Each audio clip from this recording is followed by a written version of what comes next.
টিঙ্কা, তোদের রোহিত আঙ্কেল আর আমি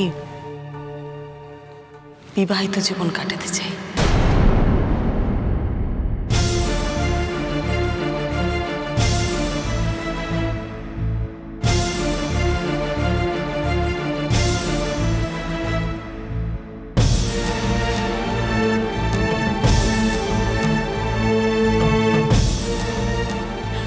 congratulation aunty, এটা তুমি ফাইনালি ভাবতে পেরেছো।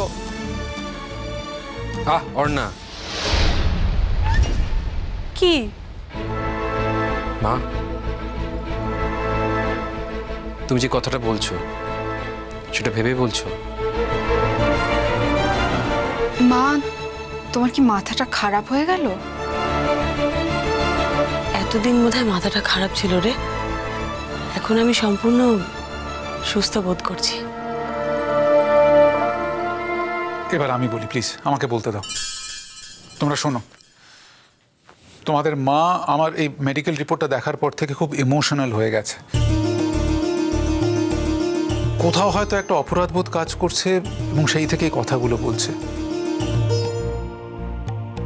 তোমরা নিশ্চিন্তে থাকো,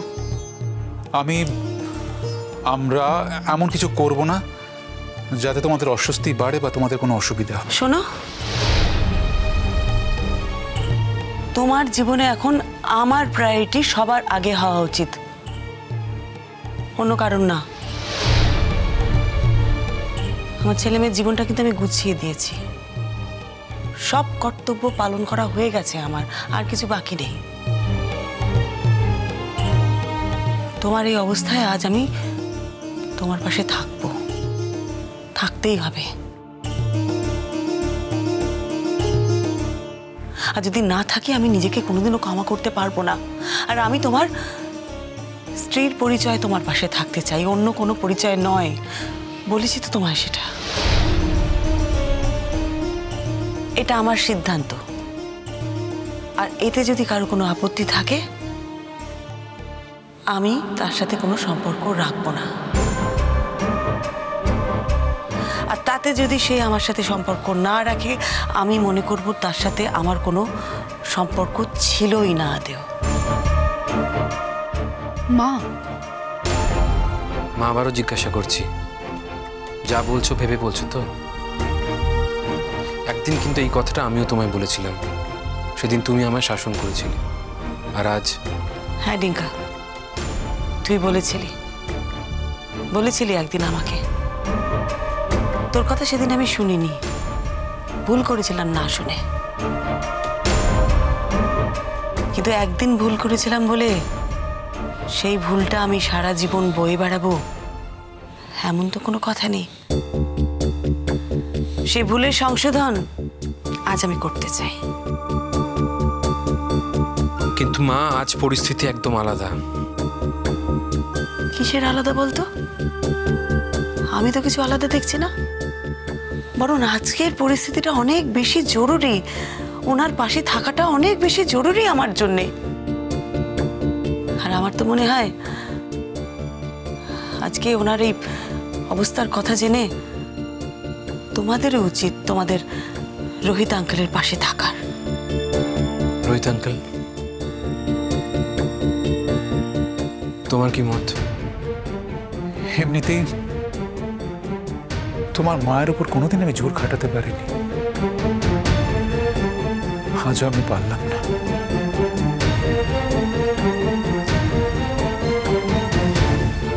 শ্রীময়ী যেটা চাইছে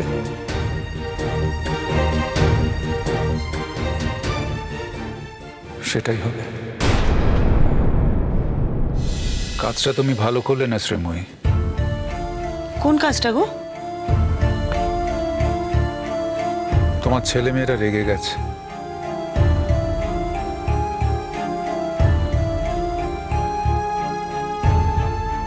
আমার ছেলেমেয়েরা যদি রেগেও গিয়ে থাকে, ওদের রাগের আমি ধারধারি বলে তোমার মনে হয়? ভুল ভাবছো তুমি, কিচ্ছু রেগে যায়নি ওরা। হ্যাঁ, ওরা একটু অবাক হয়েছে। ওদের মা যে এরকম একটা সিদ্ধান্ত নিতে পারে ওরা আসলে সেটা ভাবতে পারেনি। কিন্তু আমি না আমার মনের কাছে খুব পরিষ্কার।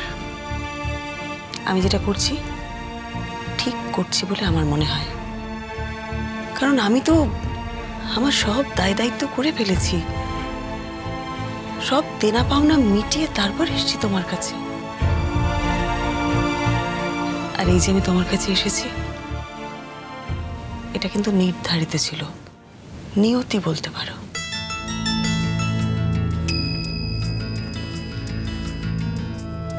এমন সময় এলে যখন তোমাকে দেবার মতো আমার আর কিছু নেই। আমি তো তোমায় পেয়েছি, আমি তো আর কিছু চাই না,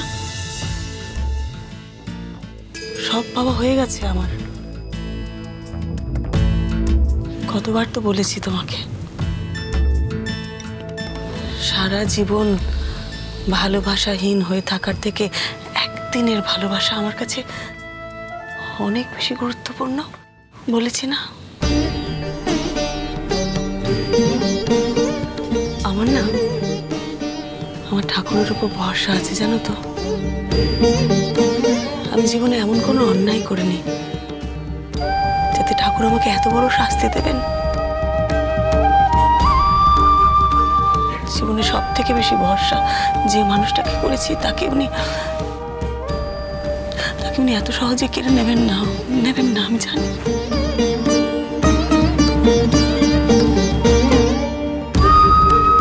তোমায় বলেছিলাম না যে ঝড় উঠবে,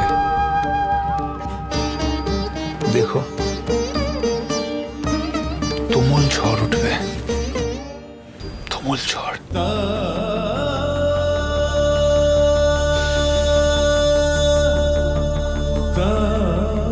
উঠুক ঝড়,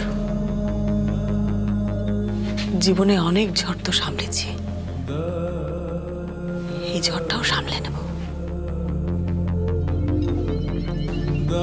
আগের ঝড়গুলোতেও ছিলে, কিন্তু এই ঝড় থেকে তুমি আমাকে সম্পূর্ণরূপে আগলে রাখবে, এটা আমি জানি। যে মেয়েটিকে আমি চিনতাম সেই যেরকম একটা সিদ্ধান্ত নিতে পারে আমি ভেবে সত্যি অবাক হচ্ছি।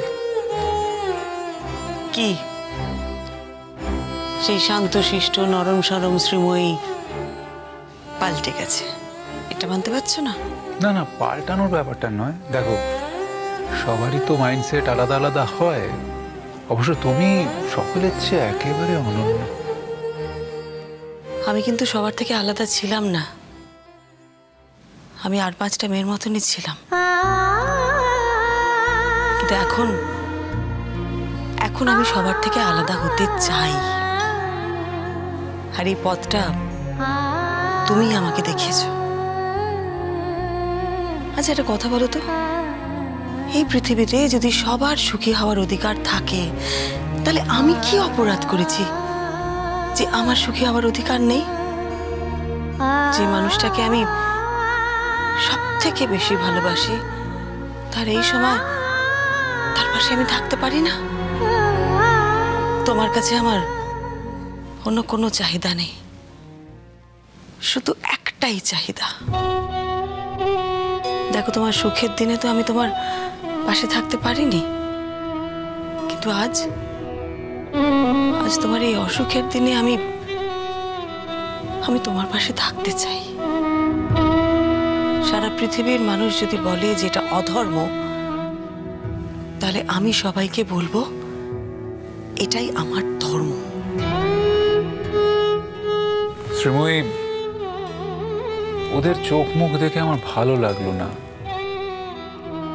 ডিঙ্কা এবং দিঠির। না না, ডিঙ্কার উপর আমার সম্পূর্ণ আস্থা আছে, তুমি ওকে ভুল বোঝো না, তুমি ওকে বুঝতে পারোনি। তবে দিঠিকে না আমি আজকাল ঠিক বুঝতে পারি না, জানো তো। ওর জীবনে তো এখন একটা নতুন মানুষ এসেছে, ও একটা লড়াইয়ের মধ্যে আছে। আমার বিশ্বাস ওর মায়ের লড়াইটা ও বুঝবে।